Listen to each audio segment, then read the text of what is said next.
走了。你坐的要离他远一点。狐狸，他都给你亮肚子了，你都不敢过去啊？狐狸过来，过来。自从格林在狐狸面前展示了他的猎杀本性，狐狸就再也不敢招惹格林了。真的是狼性，改不了。就要给他吃。六亲不认。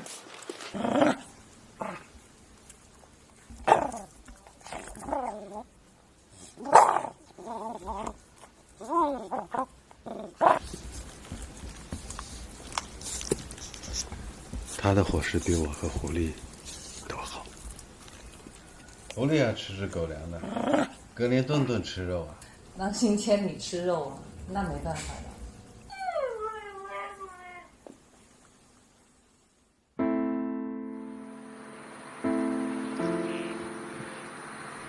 格林会成长为食肉猛兽，可是狼并非六亲不认。过来，格林过来。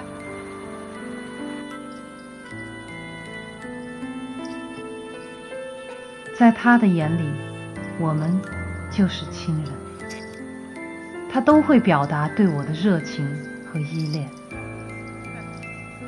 我们也更加疼爱这个狼孩子。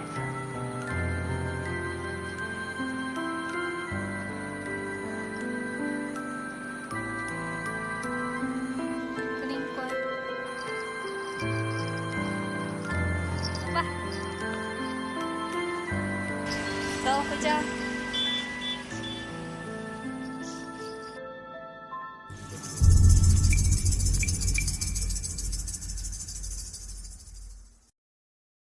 Bison's feet. The prairie dog. You might easily overlook the prairie dog until it opens its mouth. It's a little animal with a big voice. A team of scientists believe this noise is in fact a very complex language, which is remarkable. 哎呀，给我线毛啊！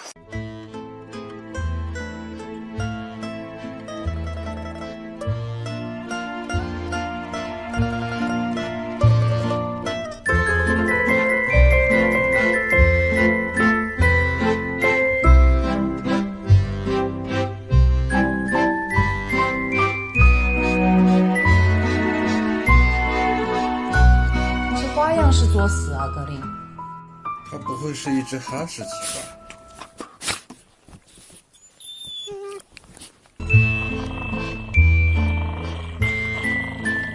尽管没有真正的狼父狼母教导他，然而格林似乎从未忘记他是掠食动物。公寓成了格林的狩猎场。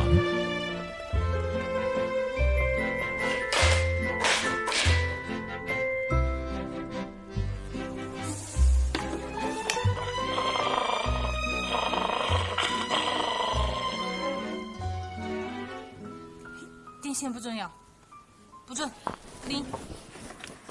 哎呀，拆家呀！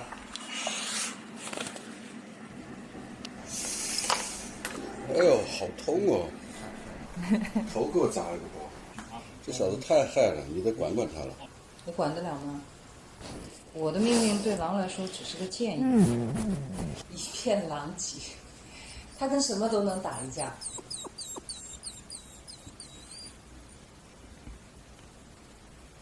幸亏不是电源线，破坏之王，你功力见长啊你！电线不需要，听见没？你会把自己玩死的。格林，他听得懂吗？那他一下就老实了。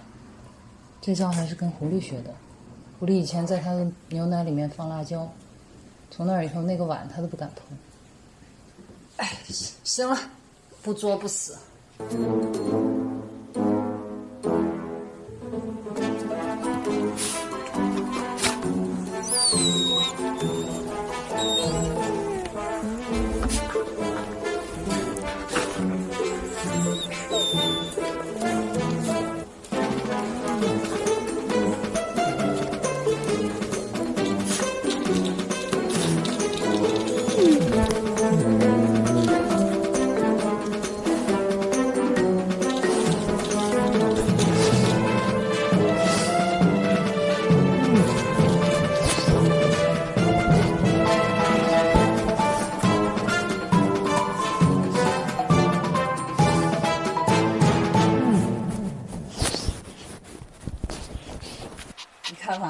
还是狗的招管用，知识点呢，是吧，狐狸？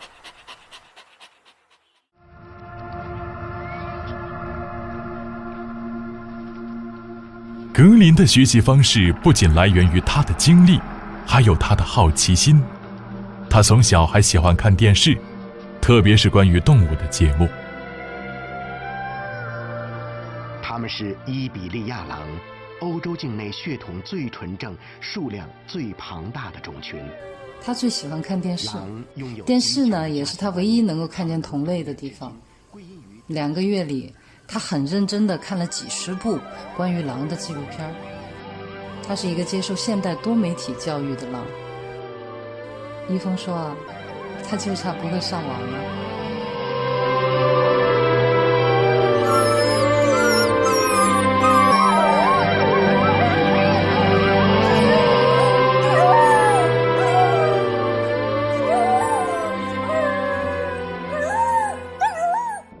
今天的课程是如何捕鱼。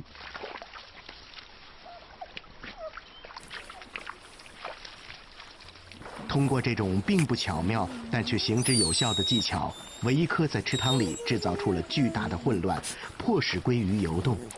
他以狼的一贯风格追捕着鲑鱼，等待它们犯错误。就像鹿一样，其中一条鱼肯定会游错方向，然后被狼抓住。他真的看得懂吗？我试过一下。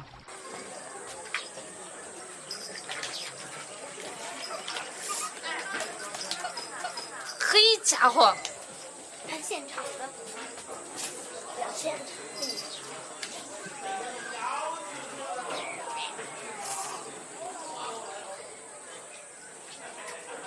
说完喽。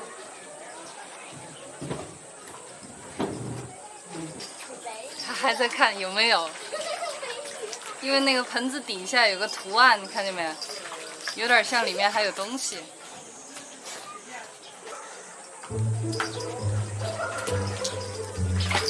他确实把电视里的技能学以致用了，而且呢，他还并不满足于盆子里的猎物，他会举一反三。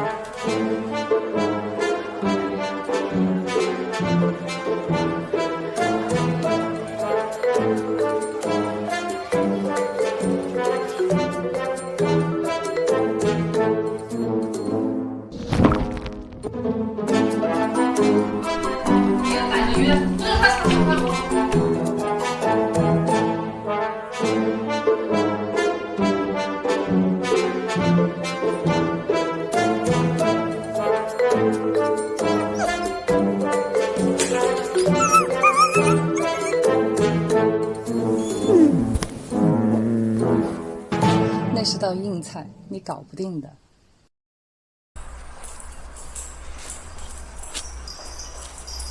狼天生多疑而警惕，在格林的眼里，电梯就像一个捕兽笼，而他的狼妈正在步入陷阱，还向唯一发出表示危险的警告。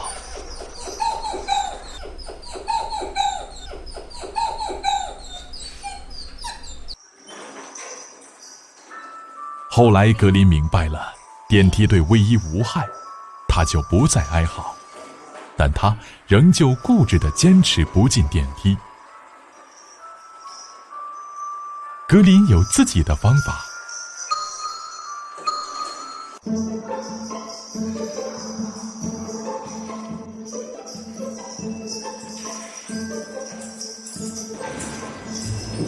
林，快点，走了走了。对野生动物而言，在城市当中，自由是极其有限的。为了确保外出的安全，从格林很小的时候，唯一就尝试给他套上肩带。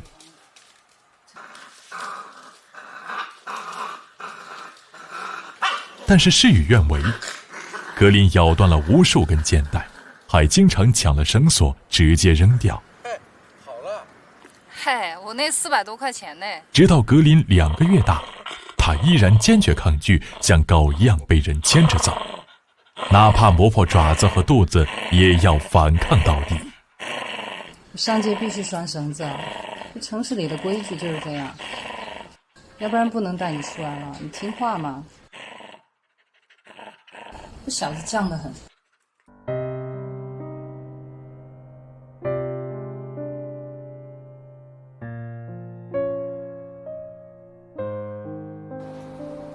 家不是他的长久之计，这样下去肯定会出问题的。那怎么办？一只狼不能总是生活在公寓里。2个月里，我求助了很多家野生动物保护机构，希望他们能够收容格林，但是都没有回应。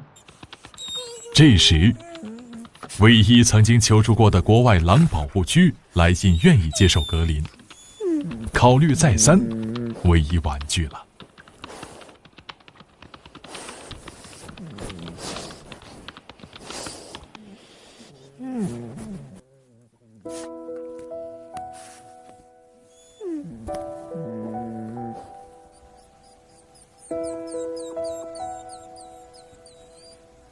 格林越长大越孤单，只能从光影中找寻着本应属于狼的悲欢离合。他的师傅已经死了。洛伯轻轻推着师傅，好像要叫醒他。他多么希望师傅能像每天那样起来，带着他踏上新的征程。但是维伊克再也不会醒来了。他教给洛伯的最后一课就是勇敢。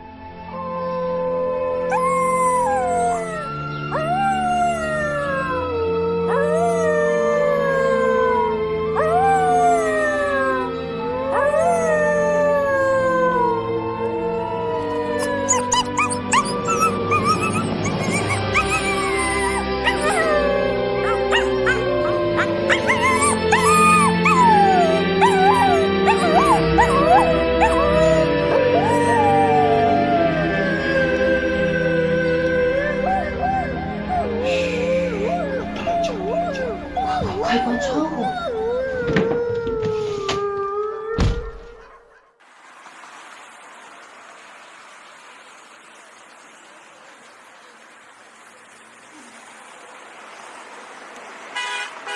唯一不敢再带格林下楼了，他将格林的活动范围严格控制在公寓楼顶的天台。这里虽不能亲近大地，却可以望见天空。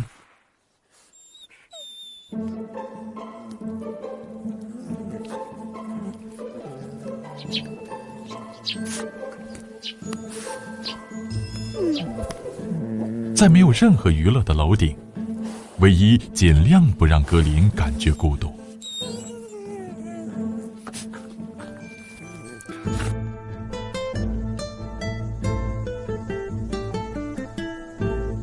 他和他比赛跑步，他和他比赛捉迷藏。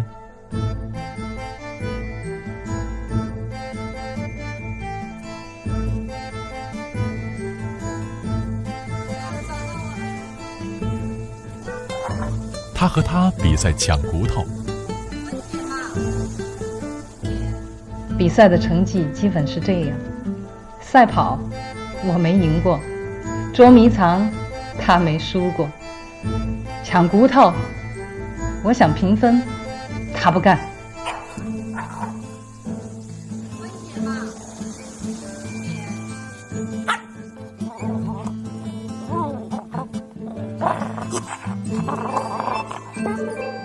他是天生的猎食者，但是实在没有用武之地。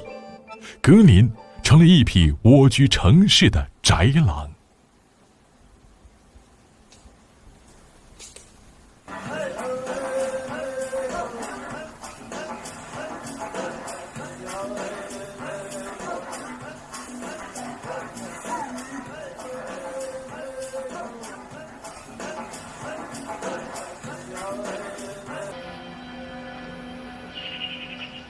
他的师傅已经死了。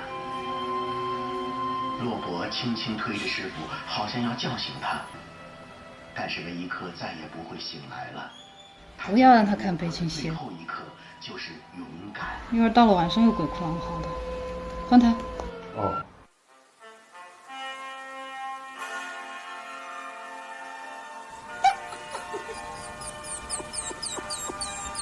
给我。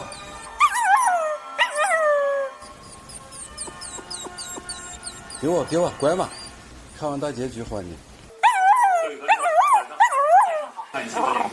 今天节目的主要内容：全省粮食包产田建设不要咬我嘛！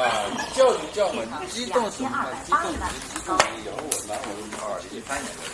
哎呀，这28万条，山东国产创建按2季来算，腰上面占到我们全省粮食播种面积的1次。没有种吧？从总产来说，占到全省粮食总产量的5%。对全力推进粮食高产田建设，山东财政对通过验收的地块每亩奖励30元，同时把各市粮食总产量和高产创建纳入综合考核体系，市长、县长甚至乡长都要负责。山东省将以高产示范田建设为抓手。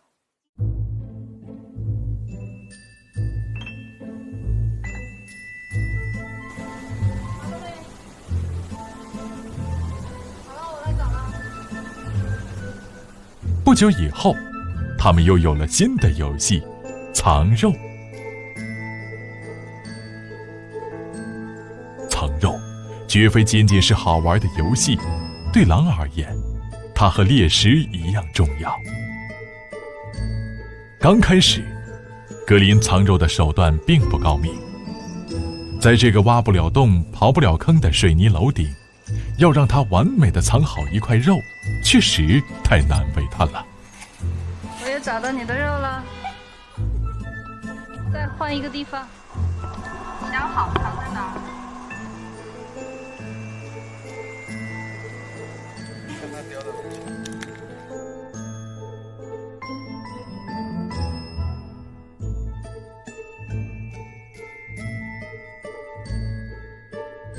他的藏肉每一次都会被唯一发现，但是格林总有层出不穷的伎俩。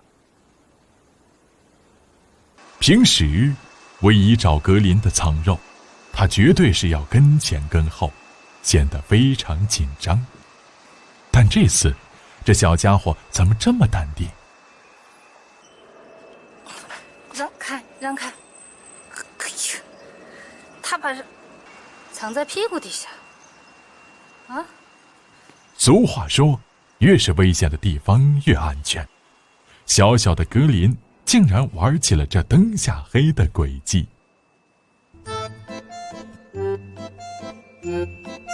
哎，这边有没有？那边我也没找到哎。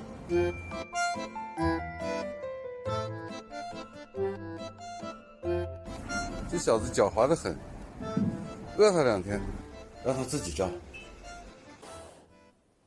连续2天没给他食物，格林终于意识到，再不启用存粮，明天就要饿得走不动了。第3天，唯一带他上楼。一开始，格林带着唯一兜圈子，躲躲藏藏绕了几10圈。当格林终于感觉甩掉了唯一的跟踪后，才警惕地从一个雨水管道口掏出了他的存粮。在格林看来，好不容易找到的这个藏食点，远比这块肉的意义更为重要。狼是储存食物的专家，脱离狼群成长的格林却无师自通地懂得这一点。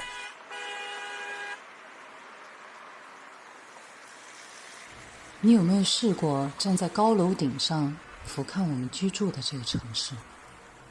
当雾霾为城市盖了一层晚纱，我觉得没有任何地方比城市的高楼顶更加荒凉。草原和城市是2种不同的荒凉。原始的荒凉蕴含着生机与生命活力，现代化的荒凉背后却是荒芜。没有建不成的荒城，只有回不去的荒原。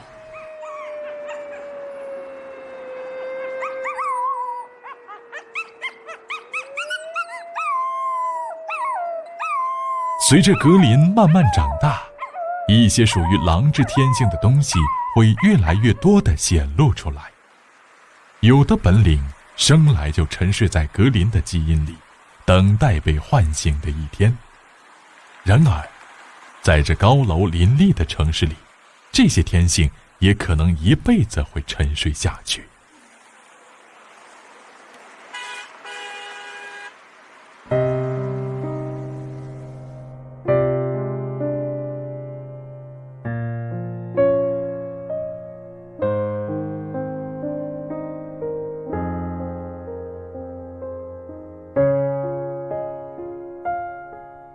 和野外的狼相比，它算过着肉足饭饱的舒适生活。可是，它最渴望的还是外面的自由天地。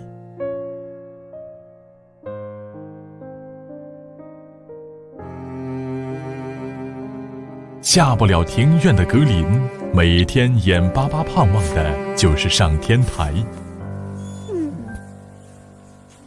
这小小天台虽说荒凉，却是小格林的乐园。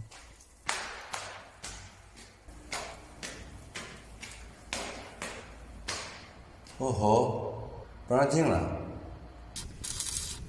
然而，没过几天，格林在城市里的最后一块自由乐土也失手了。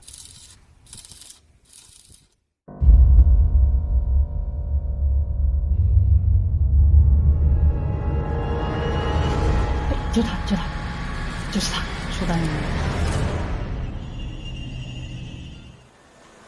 上街了，朝那边跑。繁华都市里，一匹野狼上街了。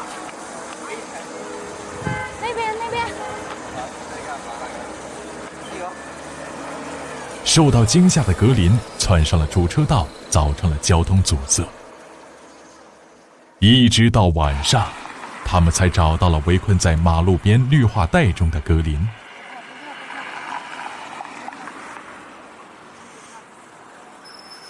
可怜的小狼，它本应属于荒野，却困在这钢筋混凝土的森林中，迷失在灯火阑珊处。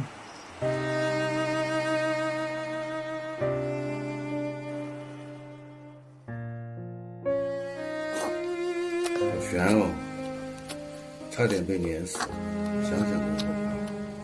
这个狼的天性呢，它是好自由的，它肯定是不甘心被关在家里，它肯定还会再跑。我把它看紧点。它越来越野了，你看得住吗？这不是狗跑掉那么简单，城市大街上一匹狼来了，击毙！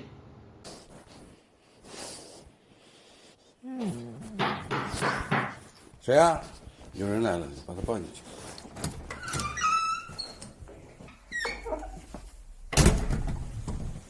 刚才是那个物业的，他们说问我们是不是养了狼狗，他说新的禁狗令下来了，禁养这种大型犬，咋整？他们是挨家挨户养狗的都在问的。格林很可爱的，能不能给他再打扮萌一点，让人不害怕？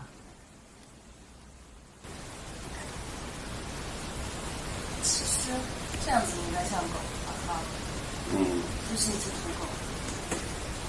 应该。狐狸不是有套装备吗？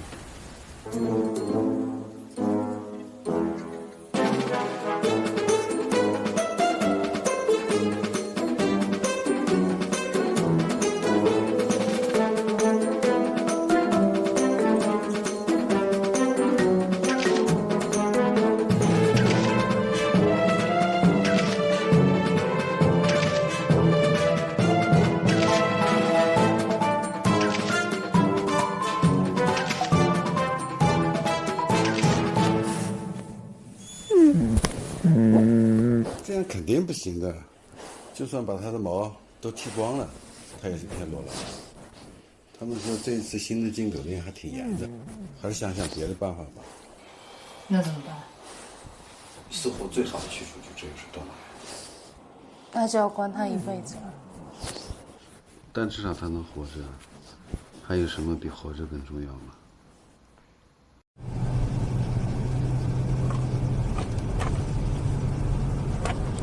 长大了，尾巴都这么大，然后早上，出门的时候，然后他就掉眼泪。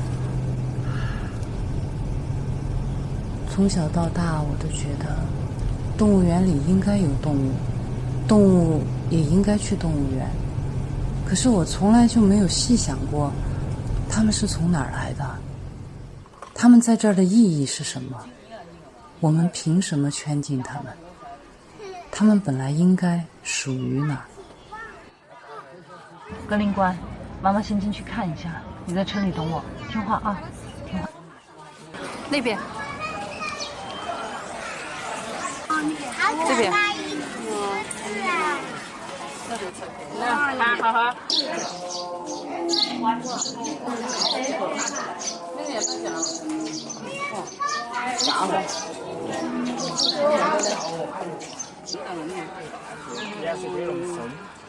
老虎打架了！哎呀，这几天看。耍流氓！哎，来，来来。耍流氓！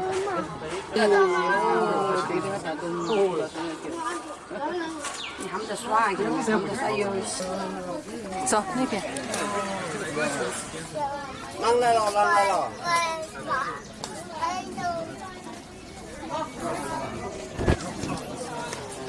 人家跑过去跑过了。难怪这一坨都不长草，这一头冲不起来，都到头了。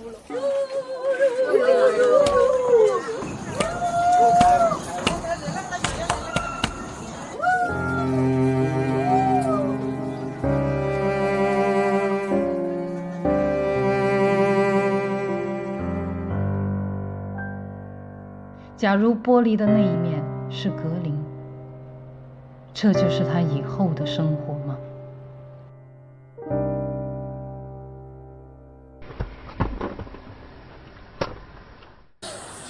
我们回家。对呀，就是说我们发现他爱看电视，那就准备了很多纪录片。哎，他还真看。他不但看的认识了这个同类，看得津津有味的。其实就是那个，他看了电视以后，不但学会了抓鱼，他还学会了嚎叫。哎，我还会叫，原来这是我的声音，哦，每天晚上给你嚎两声，他也很得意。这第一次我们听到他真正的狼嚎，这是第一次，这一下就不可收拾了。三更半夜的，孤单的来一嗓子，哦，当时也恨不得把他的嘴捂住，但是不敢。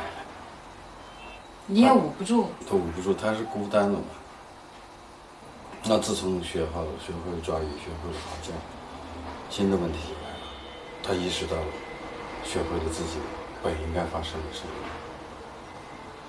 甚至他孤单的时候他就好了，是夜深人静的时候来了，吓得我们三更半夜起来陪他，他就不叫了。哎，结果他就又发现问题了。哎，这一招很管用，我老子要出去玩，你不让出去，我嗷一嚎一嗓子。好吗？啊，我带你出去，带你去上楼顶上。养狼比养狗复杂。那么送到动物园，好像我们就是说尽到了一份责任，把它救活了，也给它一个合法的身份一样。但是到了动物园才发现，他在里面根本就没有身份，他就是一个囚徒。囚徒，对。那救活它的意义又在哪里呢？城市不能带，得另想办法。城市没有狼带的地方。养动物是一种责任，当你接受了这一个生命的时候，你就一定要做好这样的心理准备，你要对它负责到底。而这一个承诺可能长达10年甚至更久。格林作为一个另类，他到我家，小到生活的每一个细节，每天都是麻烦。他也不光是大家眼中看到的那么可爱那么萌，不光是欢乐的一面，也有很多淘气的。他是一个私家能手。比如说，我的拖鞋没有一双是好的，我的雨伞总是被它撕成碎块，我经常回家都能看到一片狼藉。我想这个词儿就是这么来的吧。然后有一次回到家，看见到处乱七八糟，而且我还找不着它，床底下、沙发底下到处找遍了，我都找不着格林，到底藏哪儿了？结果一抬头，它在冰箱的顶上，我都不知道它怎么上去的。狼不像狗，你可以教它在一个定点的地方乖乖的，它不，它就是要到处去标记它的领地，它绝对不会听你的。狼的味道比狗浓烈太多了。有一次我实在受不了了，我就拖出水管来冲地板洗地，后来这个地板就受潮了，中间拱起来很高的一块，结果小狼又开发了新的娱乐项目，溜滑梯。狐狸是一个非常讲究的狗，洗澡，然后剪毛，因为长得像狐狸，所以我们就省事儿，就直接叫它狐狸。它是一只博美犬，它讲究到什么程度呢？它出门都要洒香水的，只要我把香水往空中一喷，落到地上，它马上到面前那片地来打滚，它非常讲究的。它呢也是非常黏我的，就是随便我到哪儿去，它总要抢门，就要一定要跟着我走。但是那一天呢，因为狐狸它刚刚洗完澡，浑身雪白雪白的，我也给它喷了香水，我就不想把它弄得太脏，所以就让狐狸留在家里面了。然后我们就只带了格林走，然后我们带着格林去郊外玩了大半天，回来以后，狐狸已经气胀了。方向错了，他在这儿。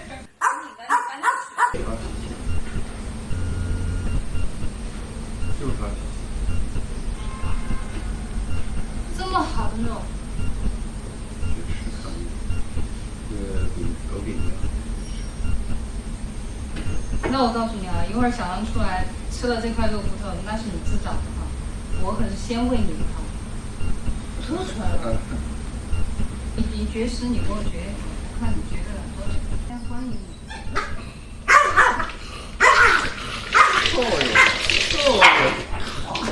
不是这样的，是你自己不吃的，你看。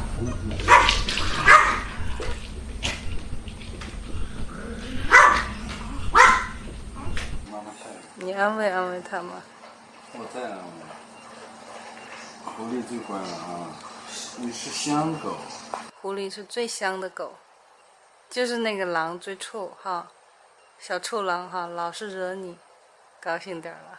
最喜欢狐狸了，喜欢狐狸好多年了，对吧？狐狸和格林是打打闹闹的发小，从小的玩伴。很多网友也很喜欢狐狸，但是自从格林来了之后，确实狐狸受了不少委屈。狐狸去世的那一年，有一个网友给我留言，他说告诉格林狐狸走了。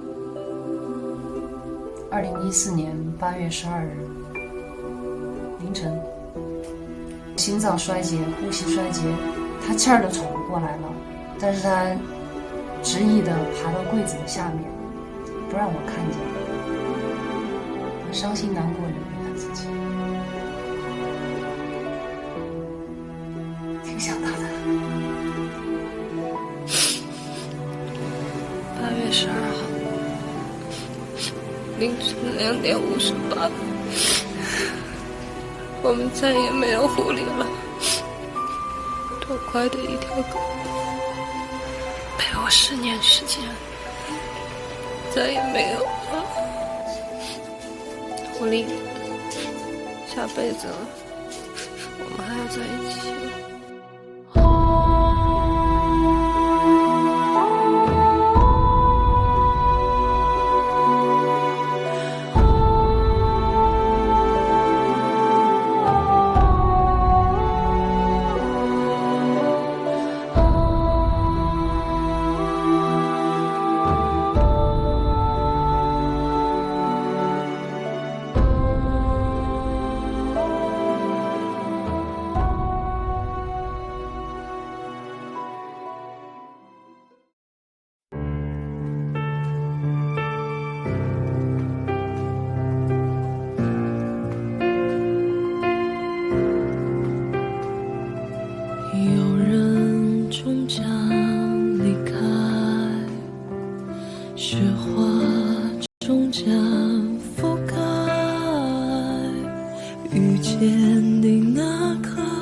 也是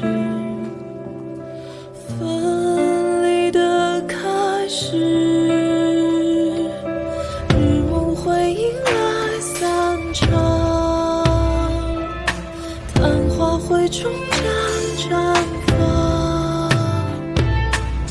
盛开那刻是消失的开始，遗憾堆积成莫忘。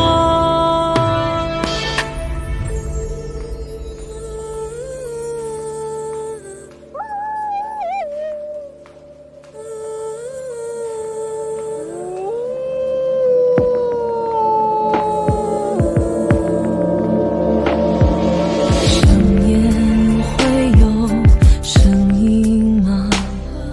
呼喊唤来再见吗？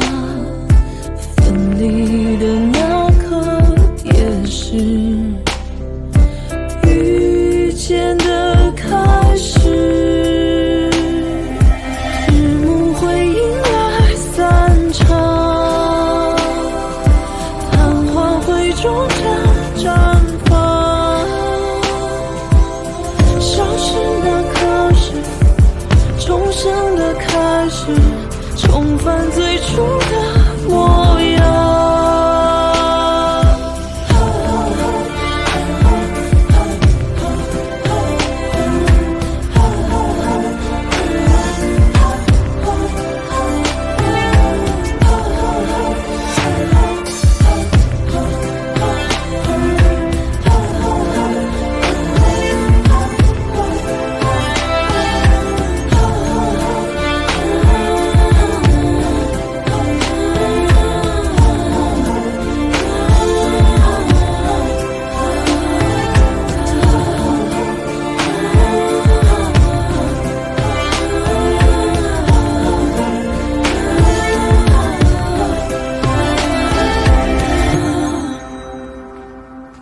有人种下